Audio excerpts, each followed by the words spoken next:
말씀 봉독하겠습니다. 사도행전 3장 11절로 16절까지입니다. 나은 사람이 베드로와 요한을 붙잡으니 모든 백성이 크게 놀라며 달려나아가 솔로몬의 행각이라 불리우는 행각에 모이거늘 베드로가 이것을 보고 백성에게 말하되 이스라엘 사람들아, 이 일을 왜 놀랍게 여기느냐? 우리 개인의 권능과 경건으로 이 사람을 걷게 한 것처럼 왜 우리를 주목하느냐? 아브라함과 이삭과 야곱의 하나님, 곧 우리 조상의 하나님이 그의 종 예수를 영화롭게 하셨느니라. 너희가 그를 넘겨주고 빌라도가 놓아주기로 결의한 것을 너희가 그 앞에서 거부하였으니 너희가 거룩하고 의로운 일을 거부하고 도리어 살인한 사람을 놓아주기를 구하여 생명의 주를 죽였도다. 그러나 하나님이 죽은 자 가운데서 그를 살리셨으니 우리가 이 일의 증인이라. 그 이름을 믿음으로 그 이름이 너희가 보고 아는 이 사람을 성하게 하였나니 예수로 말미암아 난 믿음이 너희 모든 사람 앞에서 이같이 완전히 낫게 하였느니라. 아멘. 아멘. 예, 사도행전 강의 15번째 시간입니다. 오늘은 사도행전 3장 11절로 16절의 말씀을 가지고 치유라는 제목으로 함께 나누길 원합니다. 부제목은 완전히 낫게 하였느니라입니다. 어제 한국 뉴스를 보신 분들은 아시겠지만 젊은 여자 배구 선수인 고유민 씨가 스스로 생명을 놓았습니다. 정말 안타까운 일입니다. 우린 요즘 이런 소식을 너무도 자주 접합니다. 이런 비극의 원인은 내부적으로 또 외부적인 공격에 의한 마음의 상처라고들 합니다. 이에 대한 대책으로 전문가들은 치유, 다시 말하면 힐링을 이야기합니다. 요즘은 정말 힐링이 대세인 것 같습니다. 힐링 캠프, 힐링 뮤직, 또 심지어 힐링 여행 프로그램, 그런 상품까지 나왔고요. 힐링 주스, 이런 이야기들도 있습니다. 곳곳에 보이는 곳곳마다, 제품마다, 서비스마다 힐링을 붙이고 있습니다.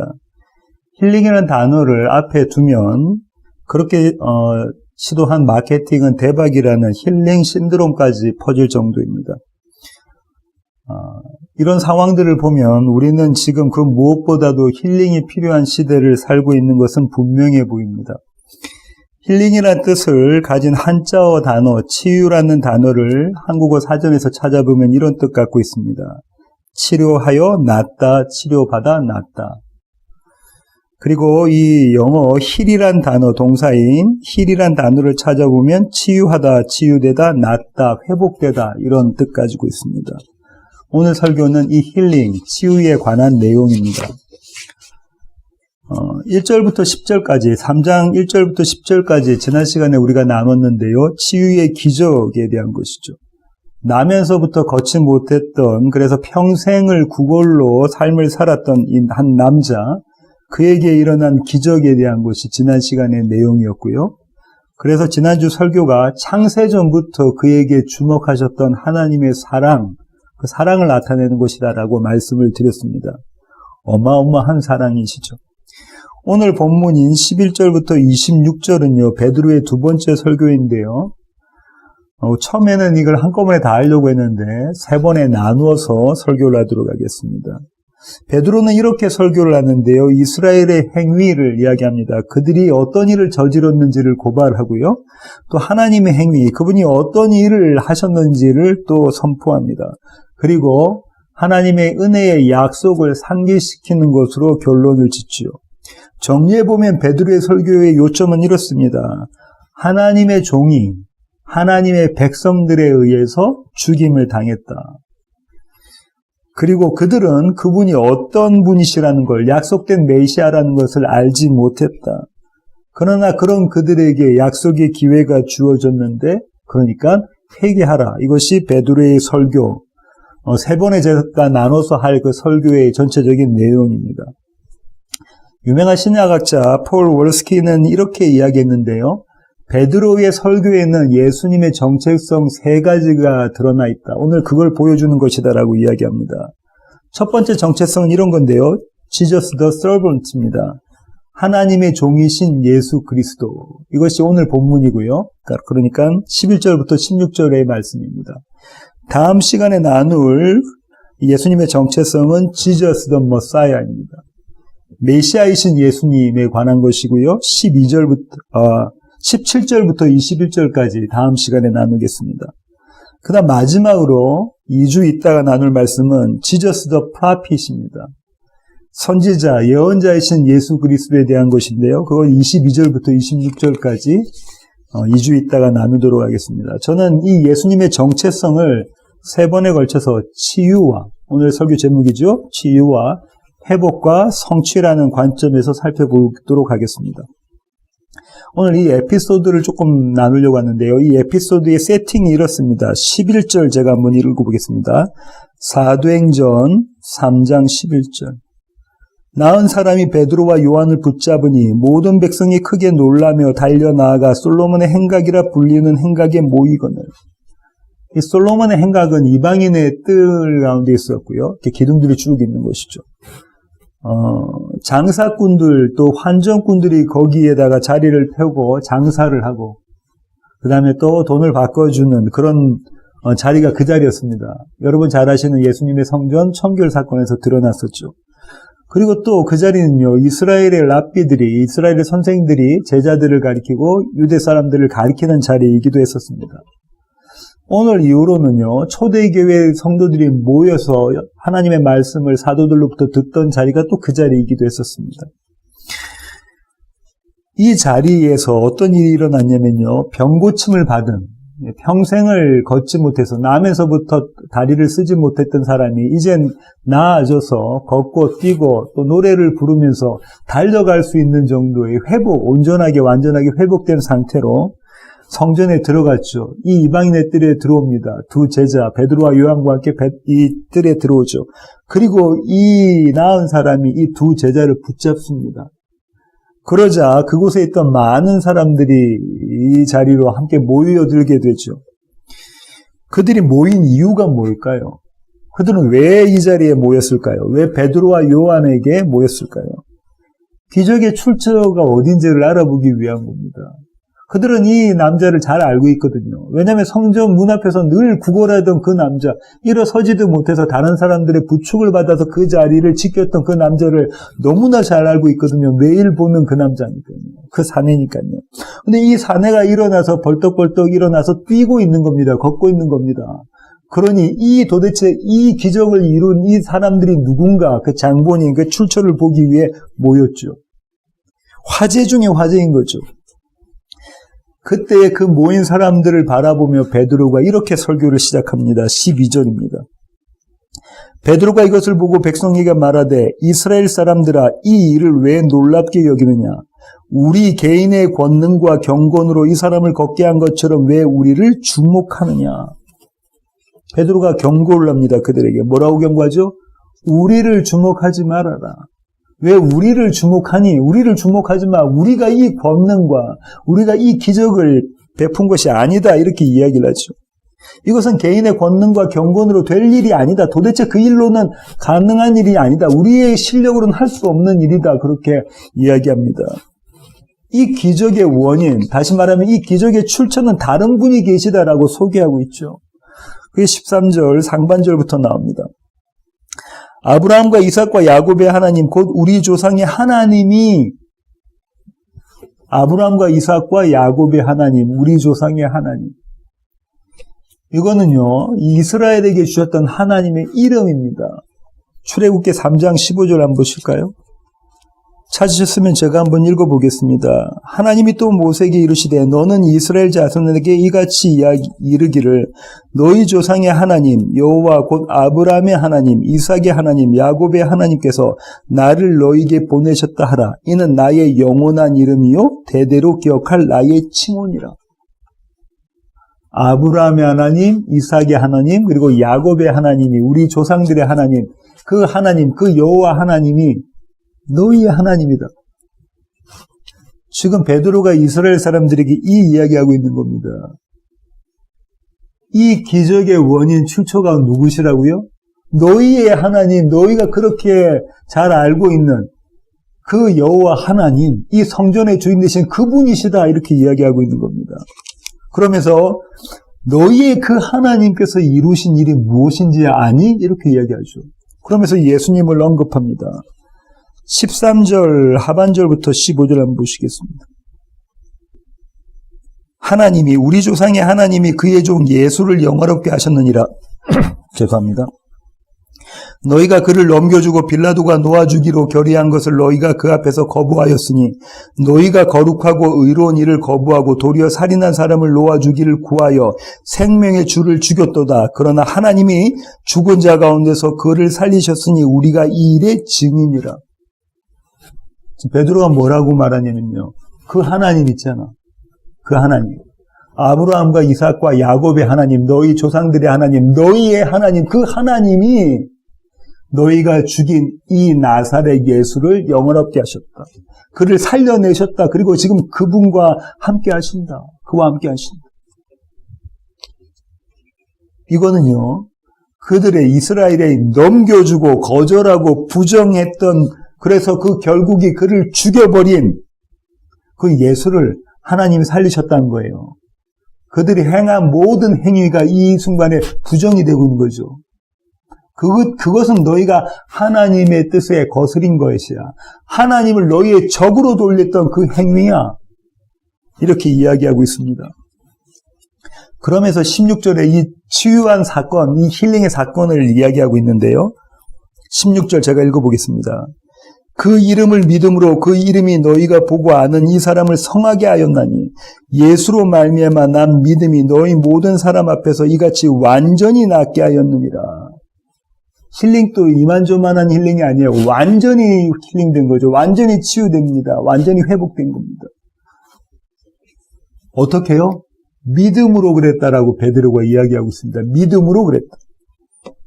그럼 도대체 이 믿음은 누구의 믿음입니까?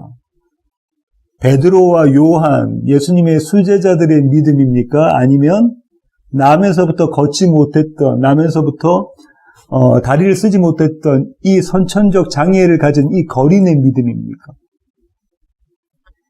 만약에 이 믿음이 제자들의 믿음이라면 제자들의 믿음으로 다른 사람이 나을 수 있고 구원받을 수 있게 되는 겁니다. 그렇죠? 이럴 수는 없죠. 그리고 이 믿음이 만약에 이 나은 사람의 믿음이라면 이 사람은 지금 베드로와 요한이 일어나라 했을 때 그 믿음을 가지고 일어났다는 이야기가 되는데 성경은 그런 믿음을 그가 가졌다라고 좀 보여주기가 쉽지가 않습니다. 어렵습니다. 그죠? 우리는 이런 믿음을 가지고 믿음 없음을 질책하는 그런 설교들을 또 그런 또 대화들을 그런 조언들을 많이 듣기도 합니다. 어떻게 생각하는 거냐면 믿음이 우리 것이냐 생각하는 것이죠. 과연 믿음이 우리의 것입니까?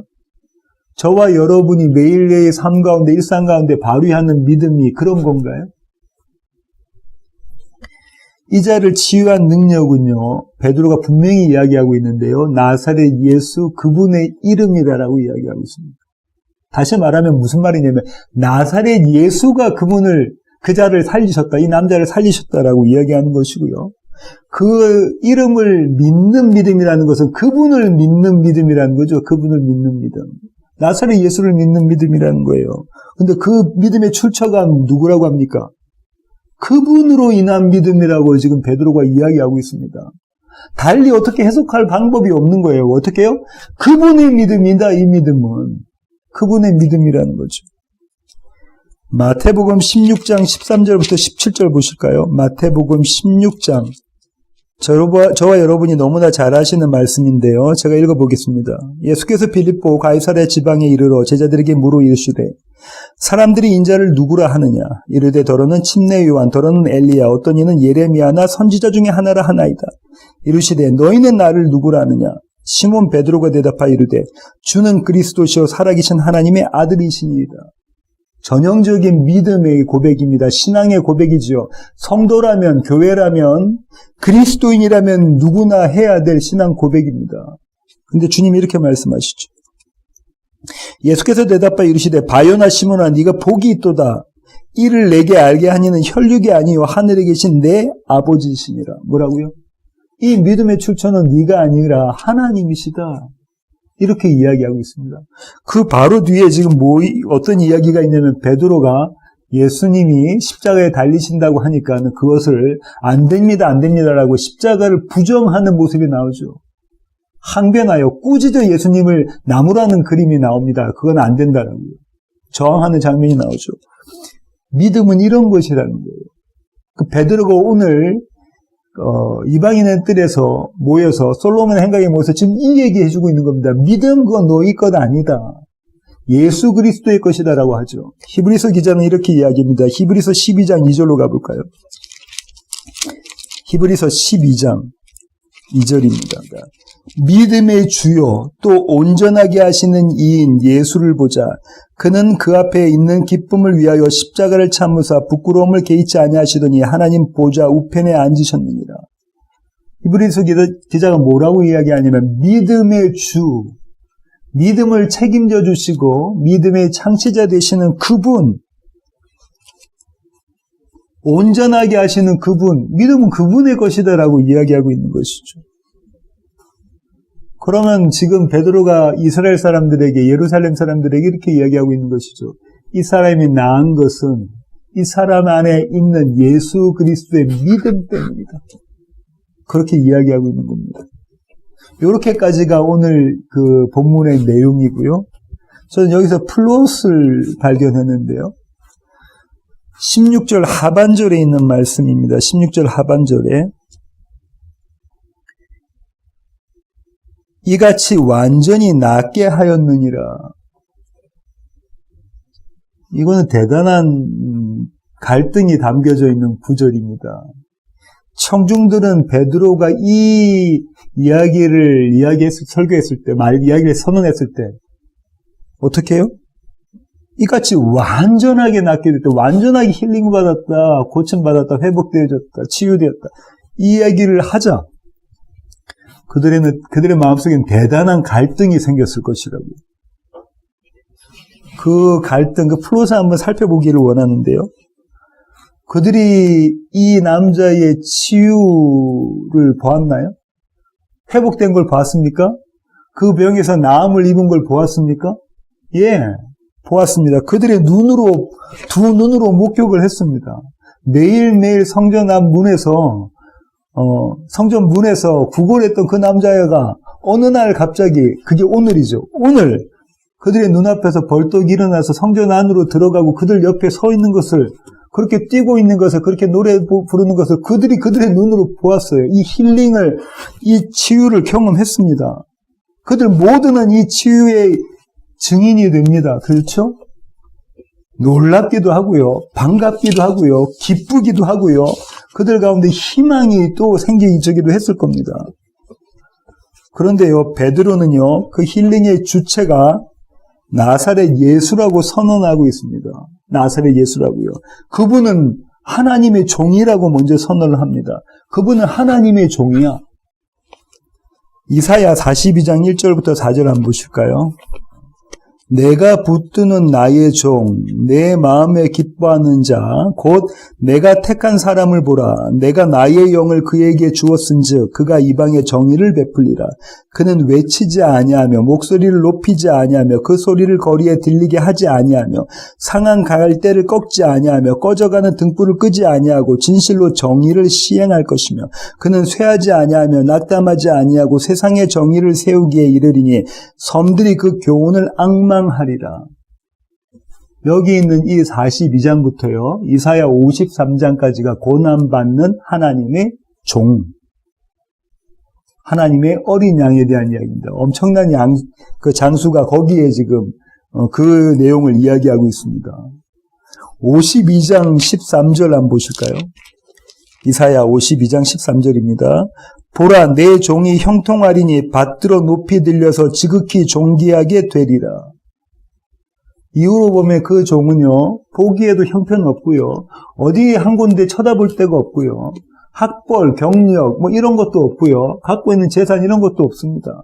누구나 다 저렇게 삼류 취급하는 그 나사렛 목수의 아들인 모습이 그 그림이 그려져 있죠. 그런데 하나님은 어떻게 하셨다고요? 그를 높이 세워서 영화롭게 하셨다. 그분이 하나님의 종이다. 이 이야기를 지금 하고 있는 겁니다. 고난받는 여호와의 종. 이스라엘 사람들은 이 이사야의 말씀을 잘 알고 있었거든요. 잘 알고 있었습니다. 그리고요, 이 베드로는 예수님을 또 뭐라고 소개하냐면요, 거룩하신 분, 또 의로우신 분, 거룩하고 의로우신 분이라고 이야기하고 있습니다. 저와 여러분 잘 알고 있습니다. 저 거룩하신 분, 또 의로우신 분은 누구시라고요? 한 분, 여호와 하나님, 우리는 잘 알고 있습니다. 거룩하신 분과 의로우신 분은 여호와 하나님 한 분밖에 없는데 지금 베드로가 뭐라고 하시냐면 이분이 그분이시다라는 거예요. 이 나사렛 예수가 그 하나님이시다라는 이야기를 하고 있는 겁니다. 마가복음 1장 24절 보시겠습니다. 마가복음. 나사렛 예수여, 우리가 당신과 무슨 상관이 있나이까? 우리를 멸하러 왔나이까? 나는 당신이 누구인 줄 아노니 하나님의 거룩한 자니이다. 이게 누가 한 말이죠? 예, 이게 귀신이, 사탄이 한 얘기죠. 마귀가 한 얘기입니다. 누구 보고요? 예수님 보고요. 이스라엘은 하나님의 백성이라는 그들이 뭐라고 이해했냐면 아브라함과 이삭과 야곱의 하나님, 그 하나님 우리 하나님이고 우리는 그분의 백성이며 그분의 자녀라고 했던 이스라엘은 아무도 몰랐는데 이 마귀는, 이 사탄은, 이 귀신은 예수 그리스도를 알아봅니다. 뭐라고요? 당신은 하나님의 거룩한 자이시다. 당신은 거룩한 분입니다라고 알아봅니다. 대단한 아이러니죠. 한 군데 더 볼까요? 누가복음 23장 47절 보시겠습니다. 누가복음 23장 44절부터. 때가 제6시쯤 되어 해가 빛을 잃고 온 땅에 어둠이 임하여 제9시까지 계속하며 성소의 휘장이 한가운데가 찢어지더라. 예수께서 큰 소리로 불러 이르시되 아버지 내 영혼을 아버지 손에 부탁하나이다 하고 이 말씀을 하신 후 숨지시니라.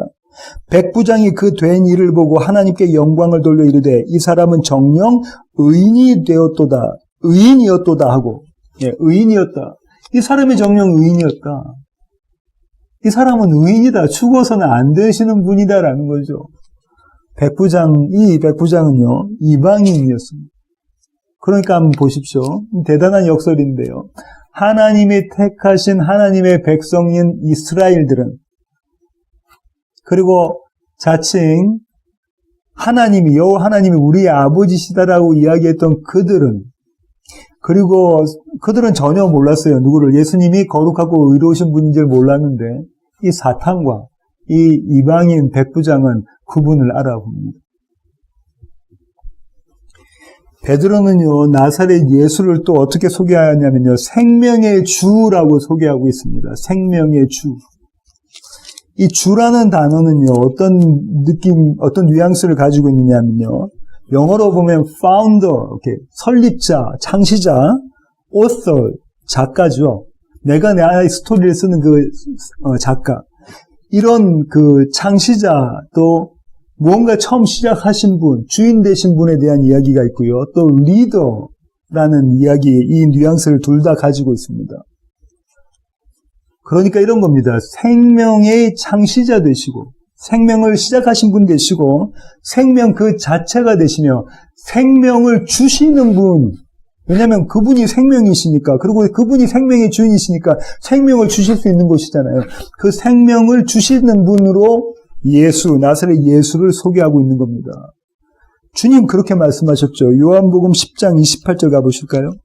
내가 그들에게 영생을 주노니 영원히 멸망하지 아니할 것이요 또 그들을 내 손에서 빼앗을 자가 없느니라. 주님 뭐라고 하시냐면 내가 그들에게 영원한 생명을 주는데, 다시 말하면 나의 생명, 그 신적 생명을 주는데 이 생명을 다른 어떤 사람도 어떤 누구도 세상의 모든 어떤 것도 이 생명을 그들에게서 빼앗을 자가 없다, 이렇게 이야기합니다. 왜냐하면 이분이 생명의 근원 되시고 이분 자체가 생명 되신다는 거예요. 그럼 생명을 주신다는 게 뭡니까? 그분이 저와 여러분과 그분이 이스라엘과 교회와 함께 하신다는 거예요. 한 몸이 되셨다는 거예요. 그러니 빼앗을 자가 아무도 없다는 겁니다. 그리고요, 이 생명의 주라는 거는요, 조금 전에 한 번 더 제가 말씀드렸던 리더라는 개념을 가지고 있는데요. 그거는 어떤 거냐면요. 이 생명을 주신 그분이, 생명의 주인 되신 그분이 생명의 모범이 되셨다는 거예요. 우리에게 먼저 이그젬플을 보여주셨다는 겁니다. 고린도전서 15장 20절 보실까요? 바울이 고린도 교회에게 보낸 편지지요. 고린도전서 15장 20절. 그러나 이제 그리스도께서 죽은 자 가운데서 다시 살아나사 잠자는 자들의 첫 열매가 되셨도다. 예수 그리스도가 죽은 자 가운데서 다시 살아나시는 것으로 모든 자들, 모든 그분의 생명과 연합된 자들에게 첫 열매, 모범이 되셨다. 이그젬플이 되셨다. 생명의 주가 이 내용, 이 개념을 가지고 있습니다.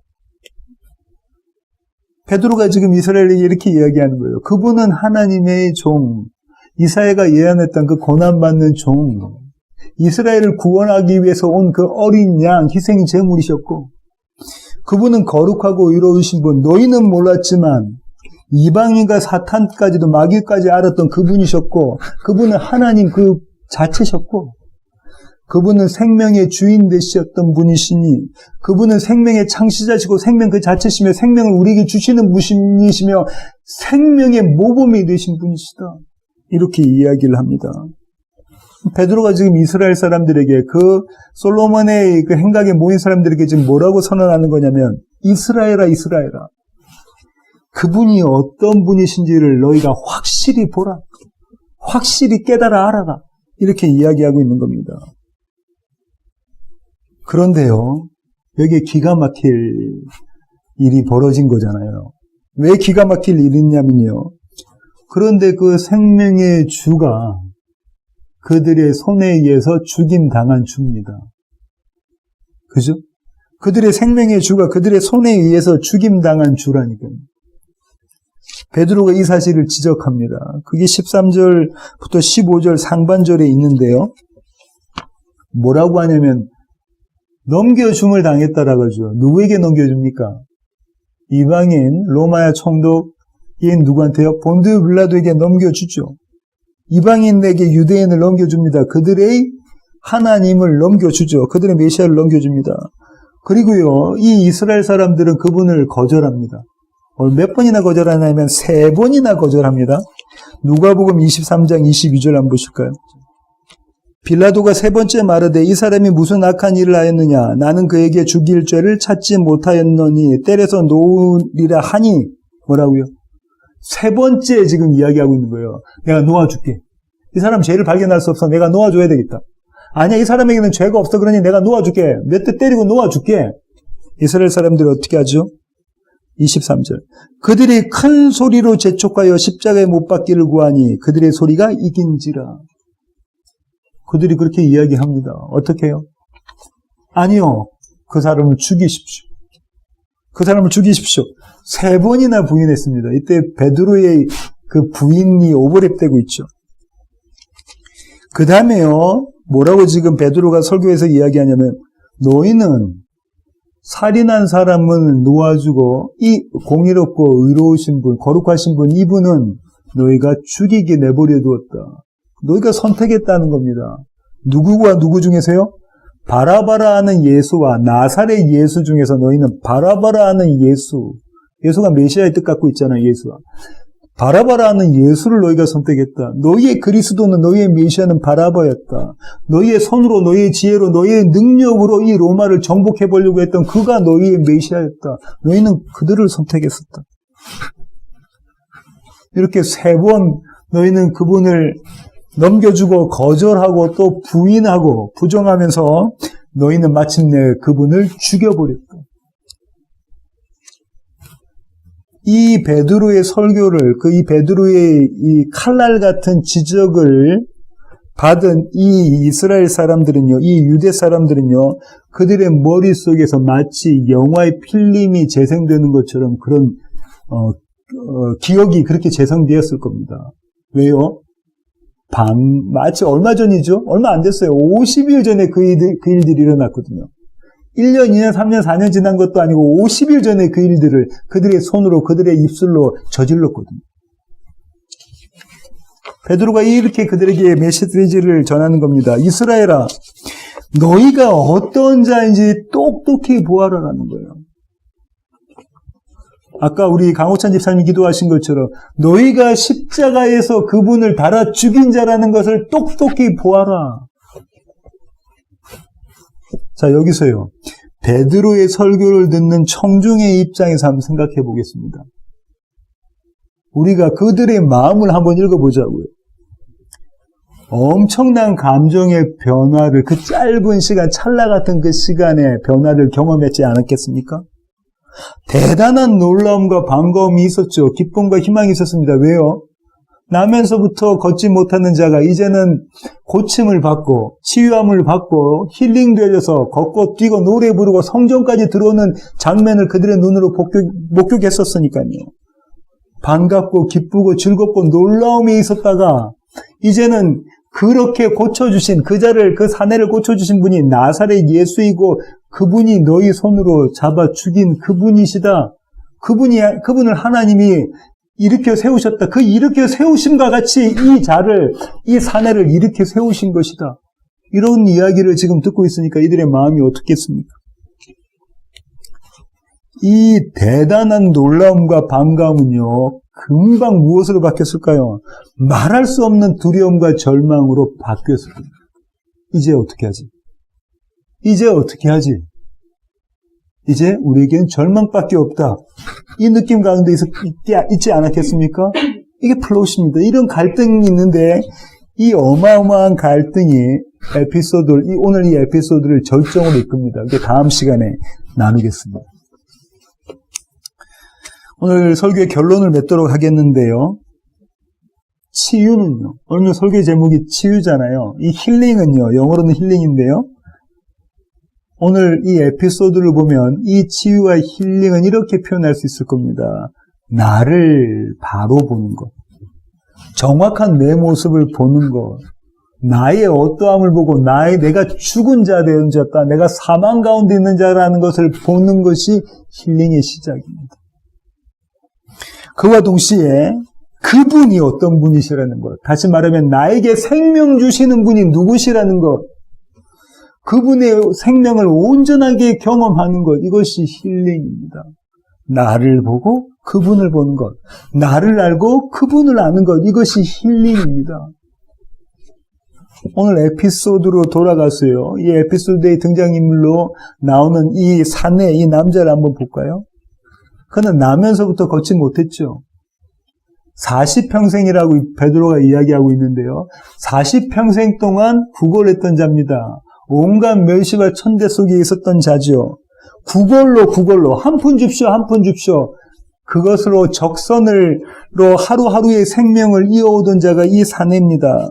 그의 매일매일이 어땠을까요? 성전 문 앞에서 구걸했던 삶이었죠.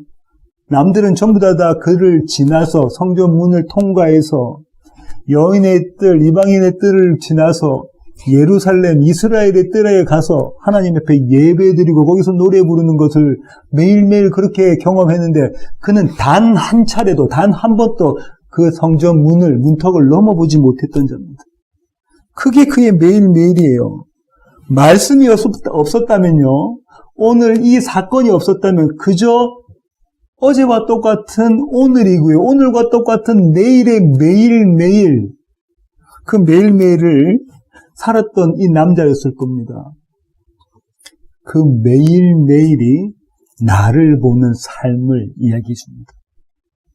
이 자는 자기가 어떤 자인 줄 알잖아요. 자기에게는 가능성이 없는 자라는 걸 알잖아요. 내가 어떤 모습으로 앉아있는 자라는 걸 알잖아요. 성전에 내 힘으로는 들어갈 수 없는 자라는 걸 알고 있는 자잖아요. 매일매일의 나의 모습을 보는 것. 그런데 그런 그에게 어느 날 갑자기 생명의 빛이 비추어집니다. 뭐라고요? 우리를 보라. 우리를 주목해라. 그리고 그에게 말씀이 떨어집니다. 나 은 금 없어. 하지만 내게 있는 것 너에게 준다. 나사렛 예수 그리스도의 이름으로 일어나 걸으라. 일어나라라고 그 말씀이, 생명의 말씀이, 다시 말하면 생명이 그에게 부어집니다. 쏟아집니다. 그에게 생명이. 그러자 그는 그 말씀의 능력으로, 그 생명으로 일어서죠.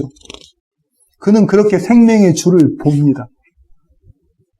그 자리에서 그는요, 창세전의 여호와 하나님의 사랑, 아브라함과 이삭과 그리고 야곱의 하나님의 그 사랑, 그분의 창세전부터 주목하신 그것을 경험하죠. 완전히 낫게 됩니다.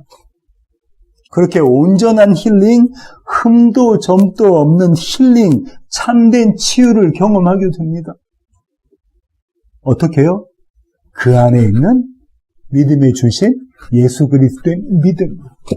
우리는 어떻게 해요? 우리 안에 있는 예수 그리스도의 믿음으로 그 힐링을 경험하는 것이죠. 이 성전 문 앞에 있던 구걸하는 이 남자의 삶이 바로 성도의 삶이고요. 저와 여러분의 매일매일의 삶입니다. 오늘도 그리고 내일도 이 완전한 힐링을 경험하시는, 이 참된 치유를 경험하시는 세워지는 교회 모든 교회 가족 되기를 원합니다. 기도하시겠습니다. 주님, 그렇습니다. 하나님, 우리는 우리가 어떠한 자인 것을 아는 것이 우리의 치유됨, 우리의 힐링의 처음 시작이라는 것을 배웠습니다. 하나님, 오늘 나눈 말씀처럼 말씀을 통해 나의 모습을 보게 하시고, 이런 나를 사망 가운데서 건져내신, 그리고 생명으로 옮기우신, 그 생명과 함께하게 하신 그 주님의 은혜를 바라보게 하여 주시옵소서. 그래서 힘들고 어려운 이 시간이, 매일매일의 이 시간이 힐링의 시간, 치유의 시간이 될 수 있도록 주님, 저희들을 붙잡아 주시옵소서. 이제는 우리 주 예수 그리스도의 놀라우신 구원의 은혜와 하늘 아버지의 크고 극진하신 사랑과 우리 안에 내주하셔서 예수 그리스도의 믿음으로 우리를 치유해 가시는 성령님의 충만하시니, 이제 주님 앞에 머리 숙인 세워지는 교회 모든 지체들 머리 위에 이제로부터 영원토록 함께 하시기를 예수 그리스도의 귀하신 이름으로 간절히 축원하옵나이다. 아멘.